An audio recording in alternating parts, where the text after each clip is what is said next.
Rozumíš, jo? Prostě nedostane nic, jo? To je naprosto logická věc. Jak se u Veneky mladí si tě užívají kravata nebo zelené kravata s černou tyčičky, vole, tak je to úžasné, ale ještě třeba nějaký slova na kurze, jak to roste a nech smíkej, vole. To víš, že tam dostává ekonomii, už od dobu, vole, Bible, od začátku, furt stejné, ale to výměný obcí, pořád stejné. To jsou nic nezměnilo, to je něco za něco, no, to se nedostaneš, tak je to kráve, dlouhé, nějaké otokráty, dávky, normální, cokoliv.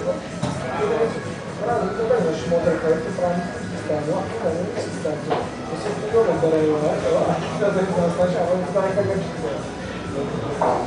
Nevím, jako je tady hromada společností takový, ale říkám, to je zase debilita lidí, jako jo, že jsou vůbec schopní, jo, vůbec komunikovat.